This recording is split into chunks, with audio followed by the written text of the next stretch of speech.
ఏమైంది శ్రీవల్లి అంత డల్ ఉన్నావు? తింటలేవా ఏంది?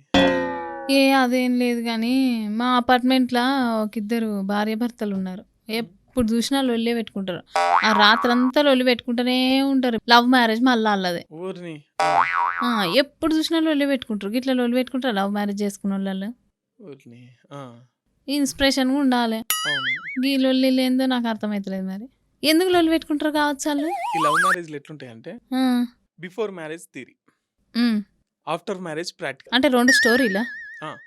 ఇప్పుడు మనం చదువుకుంటాం గదా! థియరీ చదువుతాం. ఈ పుస్తకంలో ఇంచెల్లి ఉన్నది ఇందాక గడగడ చదివియొచ్చు. క్రీస్తు పూర్వం ఒకటి, ఆ! క్రీస్తు శకం కానీ ఒకటి. దీని ఇంప్లిమెంటేషన్ అనేది చాలా దాంతో కూడుకున్న పని. చాలా అది ప్రాక్టికల్.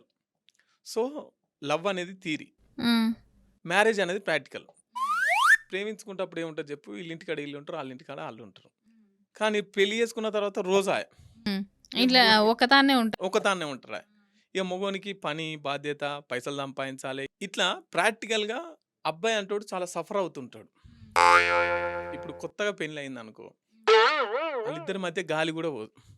కొత్తలో ఉన్న ఈ కేరింగ్ గావచ్చు ఇదంతా ఎందుకు లేదనుకున్నప్పుడు, ప్రేమ వేరు, కమిట్మెంట్ ప్రేమ వేరు. విశ్వాసంతో కూడిన ప్రేమను ప్రేమించుకున్నప్పుడు ఈ గ్యాప్ రాదు. ఎంతసేపున్నా సూపులకు, ఈ తర్వాత ఇగ నాకు మజ్జిగ అది జేత్తుండు, ఇది గొనిత్తాండు, అటు తీసుకపోతాండు, తిప్పుతాండు అనుకుంటే గిసొంటి లొల్లిలొస్తాయి.